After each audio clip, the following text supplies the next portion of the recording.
Les partis politiques suisses, explication en quelques minutes.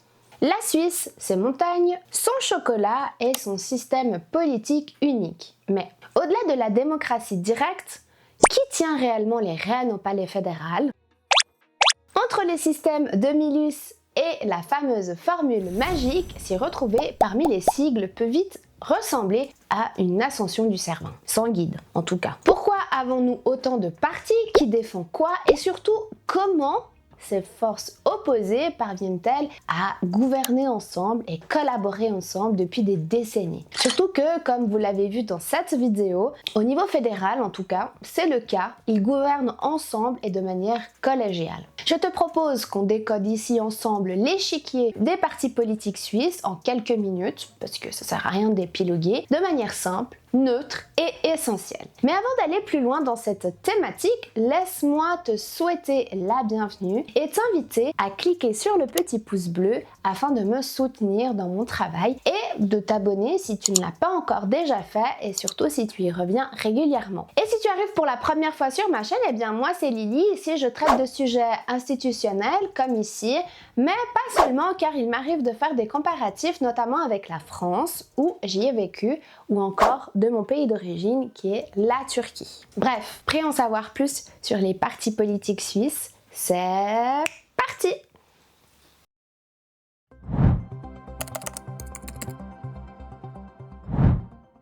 Dans cette vidéo, je vais vous faire une présentation simple et neutre des principaux partis politiques en Suisse. Dans le pays, la politique ne se décide pas par une seule voix, mais par la diversité des opinions. Derrière chaque vote, chaque décision, se trouvent des partis politiques aux visions différentes, et heureusement.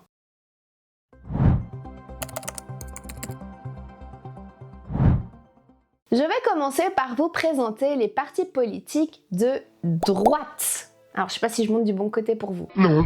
En Suisse, les partis de droite défendent généralement la liberté individuelle, l'économie de marché, la responsabilité personnelle et un État limité. Ils accordent aussi de l'importance à la sécurité et à la souveraineté nationale. Enfin, il existe deux principaux partis qui se distinguent par leur vision. Tout d'abord, l'Union démocratique du centre, appelée UDC, qui est le premier parti politique de Suisse en termes de force électorale avec environ 39% des suffrages au niveau national. Ce n'est pas rien. Fondé en 1971 à la suite de la fusion du Parti des paysans, artisans et bourgeois, PAB, et des partis démocratiques des cantons de Glaris et des Grisons, le parti se positionne aujourd'hui à la droite conservatrice de l'échiquier politique. Leur ligne est claire. Neutralité stricte, limitation de l'immigration et refus de se rapprocher de l'Union européenne. Ils militent pour une neutralité de l'armée intégrale et permanente. Ils sont les gardiens des traditions et de l'indépendance. L'Union démocratique du centre est un parti politique donc conservateur, nationaliste et populiste, souvent classé comme de droite radicale et parfois même d'extrême droite. Il se positionne comme le plus à droite de tous les partis présentés au gouvernement. Le parti est représenté notamment à travers le président actuel de la Confédération, Guy Parmelin, ainsi qu'Albert Rösti, qui est à la tête du département fédéral de l'environnement, des transports, de l'énergie et de la communication, DETEC. Ensuite, vous avez les libéraux radicaux, plus communément appelés PLR. C'est un parti politique suisse majeur né en 2009 de la fusion du Parti radical démocratique PRD et du Parti libéral PLS. Héritier du mouvement fondateur de la Suisse moderne en 1848, il défend des valeurs de liberté, de responsabilité individuelle, de prospérité économique et de cohésion. Se positionnant également à droite de l'échiquier politique, le Parti des entrepreneurs et de la responsabilité individuelle, leur credo, moins d'État, plus de liberté. Ils misent sur une économie forte pour garantir la prospérité du pays. Le PLR est un parti de droite libérale, souvent qualifié du centre droit. Défend la liberté économique et l'entrepreneuriat, soutient l'innovation, la compétitivité et le marché libre. Il souhaite un État plus léger avec moins de réglementation, met en avant la responsabilité individuelle, ben ça on l'a compris, c'est un parti proche des milieux économiques et des entreprises Après, je trouve intéressant de savoir que lors des élections fédérales suisses de 2023, les libéraux radicaux ont obtenu 14,3% des suffrages pour le Conseil national, marquant une légère baisse par rapport au scrutin précédent. Ainsi, ce résultat positionne le PLR comme l'une des principales forces politiques, mais en recul face à la progression de l'UDC et du centre. Le parti est représenté par les conseillers fédéraux suivants. Donc vous avez Ignacio Cassi, qui est l'ancien président, qui est à la tête du département fédéral des affaires étrangères, DFAE, et de Karin Kerel-Sterner, qui est à la tête du département fédéral des finances depuis 2023.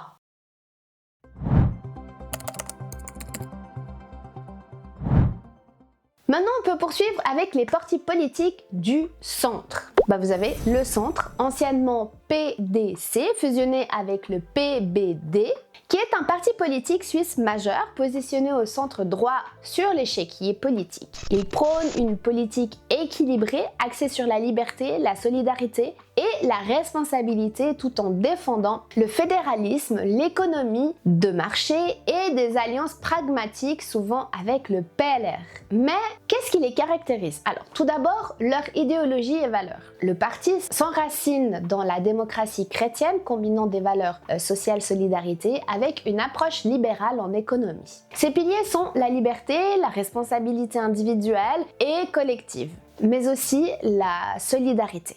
Ensuite, leur positionnement politique. Bien qu'il soit revendiqué du centre, il est considéré comme se situant au centre droit, collaborant fortement avec le PLR, Parti libéral radical, au Parlement, surtout au conseiller des États. Et enfin, né en 2020, la fusion du PDC, Parti démocratique chrétien, et du PBD, Parti bourgeois démocratique, le parti cherche à élargir son électorat au-delà des milieux catholiques et à enrayer la baisse de popularité des partis traditionnels. Le parti est représenté par le conseiller fédéral suivant, Martin Pfister, qui est à la tête du département fédéral de la défense, de la protection et de la population et des sports, DDPS. Ensuite, vous avez le PVL, plus communément appelé Verts libéraux, est une formation politique suisse qui cherche à concilier la protection de l'environnement avec une économie de marché dynamique. Ils marient l'écologie avec l'économie de marché.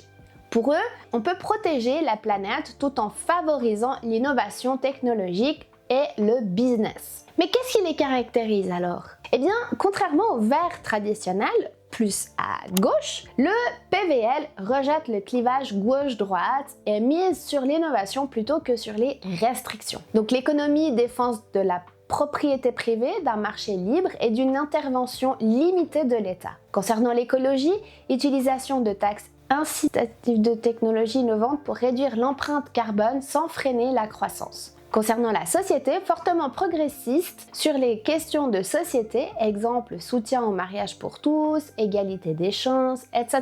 La personnalité influente du parti est Victor Rossi au poste de chancelier de la Confédération. J'avais envie d'illustrer avec des personnages qu'on connaît un petit peu.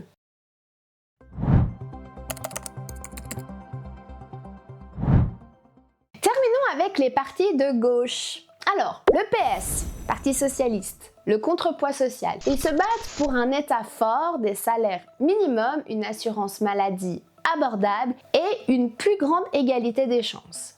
Ils sont très favorables à une coopération étroite avec l'Europe. Le Parti socialiste en Suisse se situe entre le centre-gauche et la gauche social-démocrate. Mais alors, qu'est-ce qui les caractérise? Tout d'abord, leur programme. Ils prônent une économie orientée vers le social et l'écologie, ainsi que le renforcement des services publics. Leur position actuelle. Ils soutiennent activement des initiatives comme l'Initiative pour l'avenir et se concentrent sur les enjeux de la paix, de la sécurité et du pouvoir d'achat. Le parti est représenté au Conseil fédéral par Beat James, je ne sais pas si je le prononce comme ça, est à la tête du département fédéral de justice et de police, et Madame Elisabeth Baum-Schneider est à la tête du département fédéral de l'intérieur. Auparavant, elle a dirigé le département fédéral de justice et police. Il dispose également de sous-organisations comme les femmes socialiste ou le PS 60+. Maintenant les Verts. Eh bien leur priorité absolue est le climat. Ils prônent une transformation radicale de notre mode de vie pour répondre à l'urgence environnementale bien sûr. Souvent alliés au PS sur les questions sociales, leur priorité absolue est le climat. Ils prônent une transformation radicale de notre mode de vie pour répondre à l'urgence. Le parti s'appuie sur une vision globale qui lie écologie et solidarité. Ses piliers principaux sont protection du climat, donc sortir du nucléaire, réduire les émissions de CO2 et préserver la biodiversité. Leur justice sociale. Ils défendent l'égalité entre les genres, incluant l'écriture inclusive dans leur nom. Les droits humains est une économie durable. Leur indépendance, le parti se déclare indépendant de tout intérêt économique ou religieux. Ils sont actuellement la 5e force politique au Parlement fédéral et aussi au Conseil national. J'aimerais juste faire une mise en garde ici, si tu me le permets, ou peut-être un rappel pour d'autres. En Suisse, personne ne gagne tout seul. Depuis 1959, les principaux partis se partagent les 7 sièges du gouvernement selon une formule magique que j'avais pu expliquer dans cette vidéo si tu souhaites compléter tes connaissances au besoin. L'objectif que chacun garde sensibilité soit représentée pour que les décisions finales soient acceptables par le plus grand nombre. Finalement, quel parti correspond vraiment à vos valeurs quotidiennes? N'hésitez pas à nous le dire, la réponse dépend de la priorité que vous accordez aux défis de demain. Si pour vous la priorité est la protection de nos traditions et une indépendance stricte, votre regard se tournera naturellement vers l'UDC. Si vous placez la liberté d'entreprendre et la responsabilité individuelle au sommet, ce serait le PLR, votre allié. Et si vous cherchez un équilibre entre économie et sociale et le soutien aux familles, le centre est votre point d'ancrage. Et si votre boussole est la justice sociale et la protection des plus précaires, le Parti socialiste portera votre voix. Et si l'urgence climatique et la transition écologique dictent chacun de vos choix, les Verts ou les Verts libéraux seront vos interlocuteurs privilégiés. En Suisse, aucun parti ne détient la vérité absolue. Notre système ne fonctionne que parce que vous, citoyennes et citoyens, exprimez votre nuance. Voter, ce n'est pas seulement choisir un camp, c'est participer à ce grand compromis qui fait la stabilité de notre pays. Vous l'avez compris, la politique suisse n'est pas une affaire de chef, mais une affaire de compromis, de collégialité et surtout une affaire de choix. Dans notre système, vous n'êtes pas de simples spectateurs. Tous les 4 ans, par le vote, le référendum et d'autres biais, c'est vous qui validez ou corrigez la trajectoire du pays. Les partis proposent une direction, mais c'est votre voix qui donne le cap. Alors, la prochaine fois que vous recevrez votre enveloppe de vote, ne le laissez pas sur le coin d'un meuble. Prenez ces quelques minutes pour faire vivre cette démocratie unique au monde. Parce qu'en Suisse, la plus haute autorité, ce n'est pas le gouvernement, c'est vous. À toi la parole. Et selon vous, quelle est la priorité numéro 1 que les partis devraient tous mettre de côté pour réussir à s'entendre demain? Le pouvoir d'achat, le climat ou la souveraineté? Autre chose peut-être? Dis-le moi dans les commentaires afin que nous puissions en débattre. Merci d'avoir suivi cet épisode qui, je l'espère, t'a plu et t'a été utile. Je te retrouve très vite avec une nouvelle thématique. Et sur ces mots, je te dis à très vite et je te fais des becs. Ciao!